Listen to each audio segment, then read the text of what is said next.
essentially, Kasey and I are going to do a couple of things that we've done together before, and a couple of things we haven't done together before.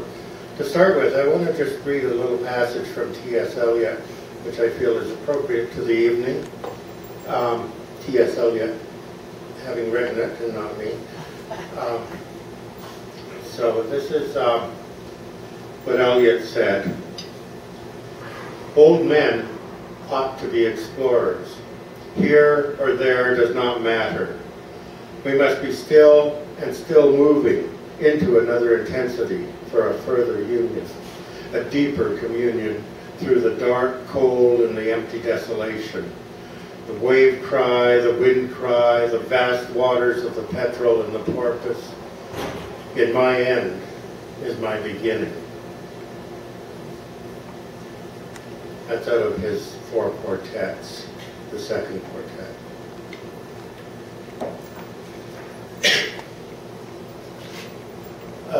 Quite a few years ago now, in St. John, New Brunswick, there was a lady who sold flowers. She made artificial flowers, but she sold them on the street, and she lived in pretty desperate poverty. And she did this for decades. Nobody noticed. And she died. And suddenly there was a big newspaper story about her. There were all kinds of people talking about her. She was suddenly famous in the city after she died. And this is about her. And many of the lines in this were taken straight from the newspaper story and from interviews with people who knew her. Called The Flower. The bell tolled low, scarcely heard at first. An itinerant artist saw her once when he came painting $5 faces of pedestrians. He saw her and was intrigued by thoughts that filled her eyes and worlds she held in her skilled hands and strong will. Sitting, her back to the wall as a defense against the electric wind sparking around her and chilling. He saw her and offered free to paint her portrait. The Flower Lady portrait was painted. There is in a business window where she walked a haunting portrait of the Flower Lady. She sits back to the wall, face to the wind short circuits, city gray gazing into distance at green European fields or a warm farm home where a young girl once lived. She sits back to the wall, face to the wind, a basket of flowers at her feet. The bell tolled. She was the Flower Lady. She needed no more identification than that. She rose with alley cats and young babies. She rose with the crisp morning sun and sea breeze, and was sometimes in her place at Market's Head as early as 7 in the morning. She took brightly colored materials in the beginning and created flowers she sold all over the city. There was a restaurant where she ate, if you can call it that, a bit of tea and a bit of toast, not much of either.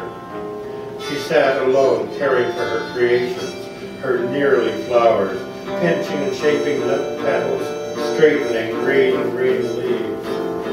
Then she ate her usual late evening lunch, tea and toast, that was all. The bell tolled. It was often midnight before she returned to her room with her leftover, not quite flowers. If the sun hung like a halo, the glow of its ring burning her eyes and dropping burning summertime to her shoulders, she walked. If the sea threw its net of fog over her, no matter, she walked. If winter wrapped cold claws around her and dug icy teeth into her, she walked. One man recalls, one cold and foggy night, she knocked on his door at 11 at night, a good part of her bouquets unsold. She lived chiefly on tea and toast. She hoarded her small cash reserve for materials to create nearly, not quite, flowers. For 22 years she occupied the same room, had no guests or visitors who were seen. No relative came to call the Flower Lady. The bell told. She was herself like a flower, a thin wildflower, bright and alive like the Mayflowers she sold in the spring. Sometimes she wore a fresh, crisp bandana. Sometimes her grape basket was gaily decorated like a happy moment of childhood. Sometimes it was plain. The tributes are many. She was always neat and tidy. She would not take charity. Once when her kindly landlady turned down a $3 payment she wanted to make on her rent, she went out and bought her a gift in the same amount.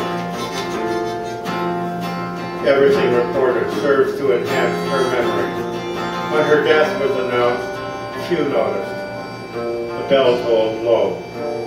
She needed no more identification than that. Thank you.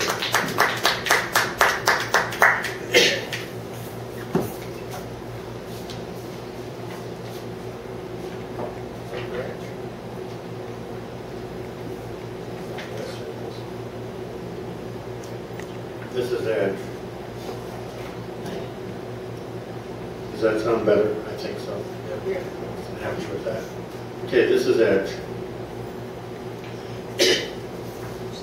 I've been standing in the cold, falling rain, hearing the pulse of its heart beat down, seeing the dark images in its shadows like the visions of ancient prophets, and I've seen that I stand in the gutter between the edges, between worlds apart, between gay and straight, between rich and poor, between capital and commune, between woman and man, between every possible polarity you can dream, looking at those edges not from the other side, but from somewhere between, which is nowhere, and I have disappeared.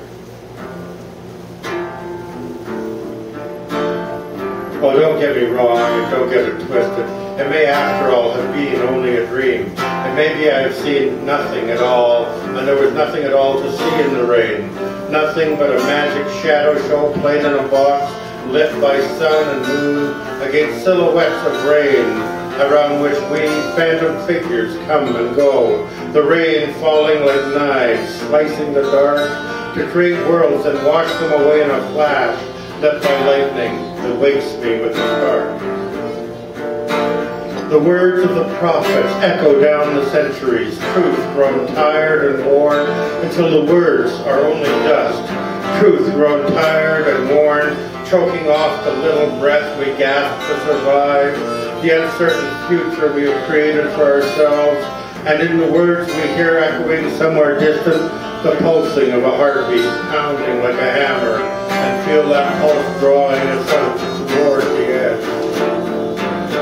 I've lived too long, too near the edge, stood too close to where it happens, seen what I should not have seen, and heard it all, and hear it still in living dreams I cannot escape. There are people living on the edge, it is true. I've seen them there, clinging to the thin line between them and the other side of their reality, have stood behind them as they clung, hopeless noses pressed to some window, to some place they could not enter, and I have stayed in the shadows, knowing they would not see me there. Oh, I've seen the best minds of my generation, and they are the same as those seen long ago, and they are not just America, and they are not destroyed after all, nor drag themselves through black streets, but stand waiting arm in arm to hold firm against that rough beast. Its hour come round as it slouches unrelenting through every street, seeking some holy land and preordained birth. But don't get me wrong, and don't get it twisted.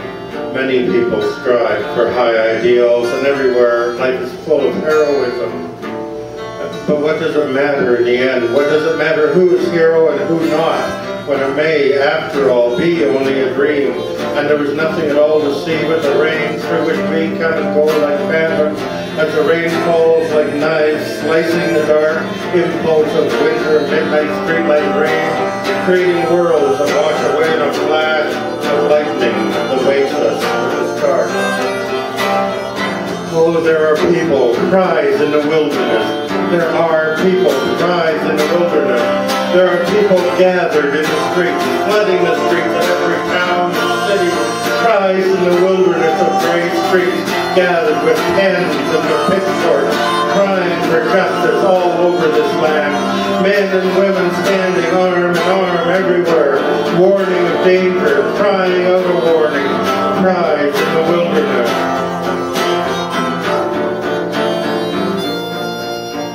Room.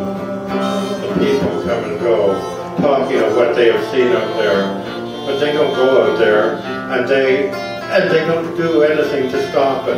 In the dark, in the room, the people watch. In the silence, in the room, they listen, and drown and watch in flickering images, and drown in the battle, sound and fury, across the universe and back again, and still falls the rain like helpless tears. He stands in the shadows of the evening rain, the gentle rain that falls for years. Just a little boy standing in the rain, and rain keeps falling like helpless tears. Still falls the rain with a sound like the pulse of the heart that is changed to the hammer beat, and the rain keeps falling like helpless tears. The boy disappears. I feel the heartbeat beating underneath everything. The pulse of the heart that is changed to the hammer beat. The pulse of the heart that hammers out love. The pulse of the heart that hammers out danger. The pulse of the heart that hammers out a warning. The pulse of the heart that hammers out hatred. While the rain keeps falling like helpless tears. While the best among us lose all conviction. While the worst grows full of passionate intensity. And the heartbeat pulses between everything.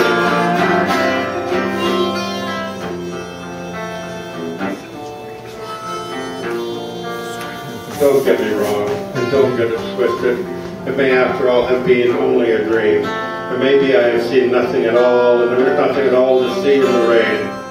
Nothing but a magic shadow show played in a box, lit by sun and moon against silhouettes of rain, around which we phantom figures come and go. The rain falling like knives, slicing the dark, the great world can wash them away in a flash, set by lightning awaits me with a start. I've lived too long, too near the edge, stood too close to where it happened, seen what I could not have seen, and heard it all and hear it still in living dreams I cannot escape. The words of the prophet echo down the centuries. Truth grows tired and worn until the words are only dust, choking off the little breath we gasp to survive the uncertain future we have created for ourselves. And in the words we hear echoing somewhere distant, the pulsing of a heartbeat pounding like a hammer, and feel that pulse drawing us out toward the end. Surely some revelation is at hand. Cries in the wilderness between the lines. This is the way the world ends. Cries in the wilderness between the lines. This is the way the world ends. Cries in the wilderness between the lines. This is the way the world ends. As we stand waiting arm in arm to hold firm against that rough beat, its hour come round, with its slouches unrelenting through every street, seeking some holy land of preordained birth, and some ancient anarchy is loose on the world. But don't distress yourself with dark imaginings. No doubt the universe is unfolding shut, and the dark you see is only rain falling. Too long living not on the edge like some. Too long living in the gutter flows between the edges where the shadows flow between the edges, unable to see the dark that consumes their lives. Well, I'm with you in Rockland, he shouts out loud, crying from the wilderness with conviction. Is anybody out there? Does anybody hear him? Is Rockland just another dream in the dark? His voice echoes something that is no more. Cry in the wilderness between the lines. I'm with you in Rockland, fades in the distance. His voice disappears. But don't get me wrong, you don't get it twisted.